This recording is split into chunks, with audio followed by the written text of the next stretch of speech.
Para quem achou que o Vasco estava parado no mercado, se enganou, pois nestas últimas horas muitas informações chegaram e deixaram bem claro que o Vasco está ativo à procura de reforços no mercado do futebol brasileiro. E é claro, a gente vai falar sobre isso aqui neste Boa Noite Gigante, trazer novidades importantes a vocês de tudo o que está acontecendo dentro do nosso Gigante da Colina, as movimentações que vêm sendo feitas, as expectativas para essas próximas semanas, até inclusive o dia 20 de abril, sobre o que será feito pelo Cruz Maltino.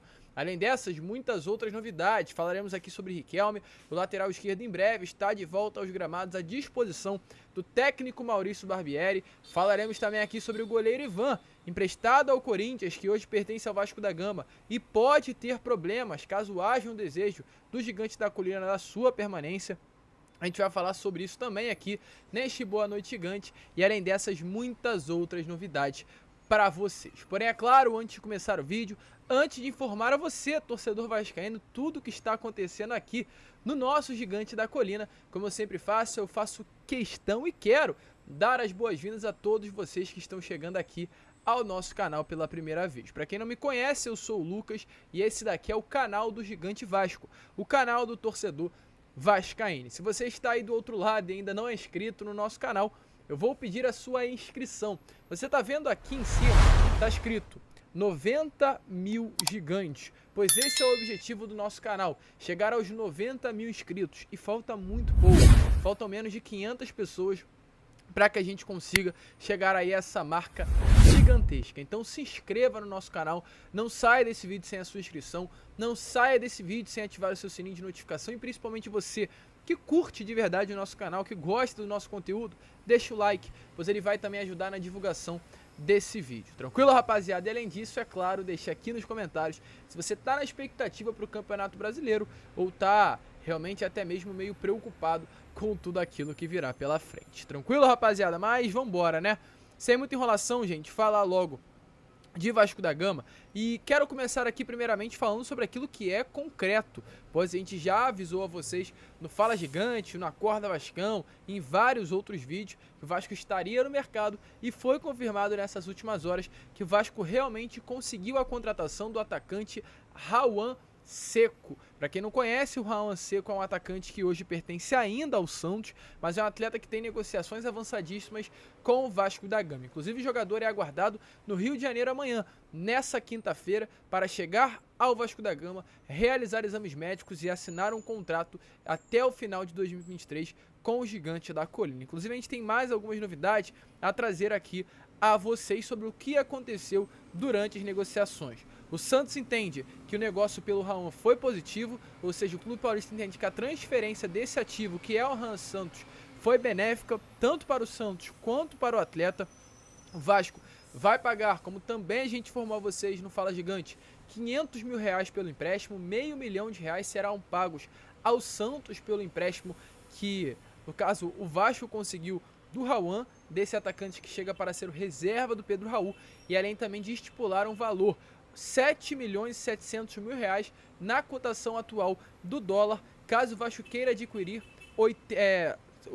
aí a opção de compra do jogador, que é 70% dos direitos econômicos do atleta. Além disso, também sobre salário, o Vasco vai arcar todos os 100% do salário do jogador, ou seja, o Vasco pagará integralmente o salário do Rawan Santos. O Peixe, no caso, o Clube Paulista, respeitou inclusive a decisão do Rawan, ele que quis se transferir ao Vasco da Gama, acreditou que de fato será uma boa oportunidade na sua carreira vestir a camisa do Gigante da Colina e exatamente por esse motivo ele chega ao Cruz Maltino, pois houve um consenso entre o atleta e a diretoria do Clube Paulista. Essas são as informações que nós temos, além de Vasco, outros clubes também do futebol brasileiro, segundo uma grande reportagem aí realizada pela UOL, procuraram o Santos para tentar fechar a contratação do Rawan, clubes da Rússia, clubes do Japão, clubes também aqui do futebol brasileiro, porém de fato o destino dele será o Gigante da Colina. Quem vem, porque o Santos vai procurar, a gente ainda não sabe, nem tem como informar e nem é do nosso interesse também trazer a vocês qual é o substituto do Rawan no Santos, mas o Santos liberou o Rawan Santos, no caso Seco, com o objetivo de trazer um substituto para a posição. Porém, o que a gente crava aqui é que o Juan chega amanhã, atleta de 21 anos, grande, alto, forte, com bastante qualidade ofensiva, chega amanhã no Rio de Janeiro para assinar contrato de empréstimo com o Vasco até o final do ano, e a gente torce e espera que dê super certo aí a sua chegada ao Gigante da Colina. Já que estamos falando aqui sobre um atleta santista, gente, passar muito rápido por uma informação aqui importante a vocês, que também se trata de outro atleta santista que o Vasco teve interesse, porém as coisas acabaram não andando. Se trata aí do Lucas Braga. O Vasco de fato teve um grande interesse na contratação desse atleta. A gente chegou a informar a vocês, inclusive, nestas últimas semanas sobre esse interesse do Vasco da Gama, e realmente as negociações acabaram andando, porém não avançaram o suficiente para um fechamento, para uma concretização.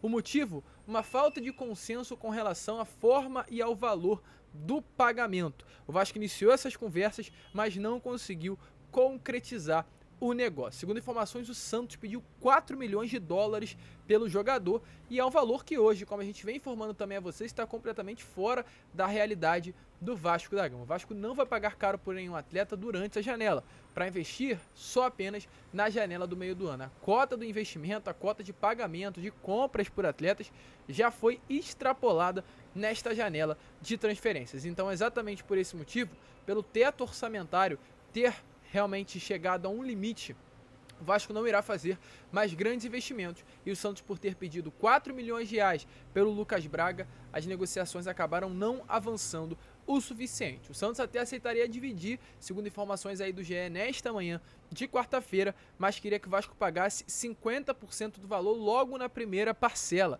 ou seja, queria que o Vasco pagasse algo em torno de 12 milhões de reais logo no primeiro momento das negociações. O Vasco não aceitou. E, gente, na boa, com todo respeito ao Lucas Braga, que é um atleta, na minha opinião, de muita qualidade, mas não dá para pagar 24 milhões no Lucas Braga. Um atleta que não é uma peça importante para o Santos, uma peça essencial, um jogador diferente, no caso do setor ofensivo, para valer esse dinheiro todo. Então o Vasco fez muito bem de não ter avançado as negociações e ter se recusado a pagar os 24 milhões de reais pedidos pelo Clube Paulista. A partir desse momento a gente vê que o mercado de fato está inflacionando os valores agora quando se trata de Vasco. O Vasco, lembrando, foi o segundo clube que mais investiu nessa janela de transferências, e não à toa essas atitudes irão acontecer sim a partir desses próximos anos. Clubes, quando negociar com o Vasco, vão colocar o valor lá em cima, e Lucas Braga foi um caso semelhante a esse. Mesmo não sendo um jogador essencial para o Santos quis colocar o valor lá em cima, esperando que o Vasco pudesse pagar e ganhar uma grana em cima do Cruz Maltino. Você aí acha que valeria a pena pagar os 24 milhões de reais pelo Lucas Braga? Eu volto a repetir, da minha opinião, nunca. 24 milhões é muita grana, e ainda mais por um atleta que não é essa Brastemp toda, né? Falando de ditado, um jogador aí mediano, não é um jogador de alto nível que vale esses 24 milhões. E, gente, antes de entrar no assunto aí sobre Riquelme e sobre o Ivan, só falar sobre uma informação rápida aqui a vocês que aconteceu nessa tarde de hoje. Se trata novamente sobre Maracanã, pois uma informação chata que dá a entender que de fato o Vasco terá muita dificuldade para ter de volta o Maracanã junto, foi que o Joel Silva, jornalista do Lance, confirmou que após uma conselheira pedir vista para analisar o processo, o TSE do Rio de Janeiro suspendeu o julgamento do processo que envolve a licitação do complexo do Maracanã. O julgamento vai ser retomado pelo tribunal na próxima semana, em uma data ainda indefinida. Ou seja, o julgamento foi adiado, o julgamento que o Vasco entrou aí, né, realmente pedindo para esclarecimentos sobre toda essa situação do Maracanã, e ainda não tem data marcada para que esse julgamento ocorra novamente. Contra tudo e contra todos, Vasco e Maracanã, um casamento que sempre deu certo, que nesses últimos anos acabou se distanciando, e a gente espera que realmente o Maraca volte a ser nosso. Porque hoje, meus amigos, querendo ou não querendo, está nas mãos do Flamengo e do Fluminense. Dois clubes que não têm estádio cismaram que o Maraca é deles. E hoje agora a gente vê que o próprio governo, o próprio TSE, toma uma atitude favorável aos rivais. Gente, duas informações para acabar aqui com o vídeo, né? A primeira se trata do Riquelme, como a gente trouxe lá no início, e volto a repetir a vocês, 8 meses após a grave lesão no joelho esquerdo, o Riquelme ainda segue se recuperando no Vasco, porém, a expectativa é que o quanto antes o lateral esquerdo possa estar em breve novamente nos gramados, desfilando seu grande talento. Lembrando, Riquelme é um cria das categorias de base do Vasco, um lateral esquerdo que sempre foi considerado uma grande promessa não apenas do Vasco, mas uma das maiores promessas da posição da lateral esquerda. É um grande jogador, um jogador diferente, e tenho certeza que nas mãos do técnico Maurício Barbieri, que é um excelente treinador e que sabe trabalhar com jovens, vai se destacar, vai ter muito sucesso e vai dar muitas alegrias ao torcedor cruz-maltino. Nesse momento o Riquelme já vem fazendo alguns trabalhos parciais com o grupo no CT Moacir Barbosa. Essa é a fase 5 aí, segundo informações das 6 fases que constam no cronograma do retorno do Riquelme aos gramados após a lesão, e na próxima fase, no caso na fase 6, o lateral vai ser liberado em definitivo para voltar aos treinos com o elenco cruz-maltino. A expectativa, só para adiantar, é que isso aconteça na segunda quinzena de abril. Então sim, a expectativa é que a partir da quarta, quinta rodada o Riquelme já volte a ficar à disposição e ser relacionado para as partidas do Campeonato Brasileiro. Um grande jogador, expectativa sim muito alta, pelo menos para mim, que o Riquelme volte o quanto antes até para disputar a vaga. Hoje o Vasco tem no lateral esquerdo Piton, que é o titular, Paulo Vitor, que é o reserva, Riquelme e Edmar. São 4 jogadores na posição. O Edmar já está livre para procurar outro clube, mas ainda é colocado uma grande expectativa em cima do Riquelme com relação à sua continuidade e quem sabe, né, o seu crescimento interno dentro do Gigante da Colina. Tá na expectativa com relação ao Riquelme? Deixa a sua opinião aí nos comentários. E, gente, para finalizar aqui o vídeo, falar sobre Ivan. Ivan é uma notícia que, de fato, mexe um pouquinho com o torcedor vascaíno. Não apenas por ser o Ivan, mas por quem hoje é o goleiro titular que coloca o Ivan no banco. Léo Jardim. Léo Jardim chegou após o Ivan. O Ivan foi titular nos 3 primeiros confrontos do Vasco na temporada. No caso contra River e Inter Miami, e se eu não me engano contra o Volta Redonda ou contra o Audax aqui no Rio de Janeiro, já pelo Campeonato Carioca. Porém, assim que o Léo Jardim chegou ao Vasco com investimento de 13 milhões de reais, o Ivan perdeu espaço, foi para o banco e no caso o Léo Jardim entrou no time titular. E, meus amigos, essa saída do Ivan dentro do time titular e principalmente a sua falta de oportunidade entre os 11 iniciais podem significar o adeus do Ivan do Gigante da Colina, porque o contrato hoje assinado pelo Ivan, no caso envolvendo Corinthians e Vasco, é um contrato de empréstimo, e o Vasco colocou ali no contrato metas. Caso as metas venham a ser batidas, o Vasco será obrigado a comprar o Ivan. E o Corinthians, quando assinou esse contrato, havia uma expectativa muito grande de que o Ivan pudesse realmente ser comprado pelo Vasco, porque é um goleiro bom, um goleiro de qualidade, um goleiro muito promissor, o Ivan é de fato, e o Vasco não tinha nenhum outro goleiro no elenco. Então, automaticamente, a expectativa do Corinthians é que o Ivan assinasse esse contrato para o empréstimo, atuasse com a camisa do Vasco e no final do contrato, o Vasco tivesse que pagar os 11 milhões de reais que foram colocados como uma opção de compra. A meta, só para adiantar a vocês, é que o Ivan precisa disputar 30 partidas com a camisa do Gigante da Colina. 3 já foram disputadas, ainda restam 27 e o Vasco terá 38 jogos durante o ano. E aí fica realmente esse grande questionamento. Será que até o final da temporada o Ivan vai disputar 27 partidas e o Léo Jardim vai para o banco?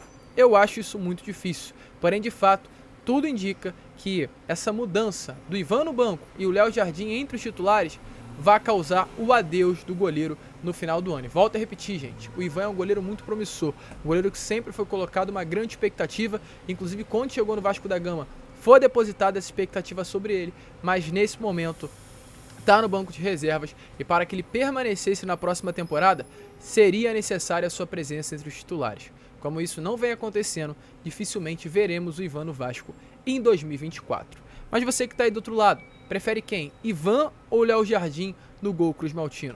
Coloque a sua opinião aí nos comentários. A gente fica por aqui. Esse foi o Boa Noite Gigante, o último vídeo dessa quarta-feira. E é claro, amanhã às 7 horas da manhã estaremos aqui novamente com muitas informações, muitas notícias do Vasco e contando aí com a presença de todos vocês. Vamos que vamos, fiquem com Deus e saudações vascaínas.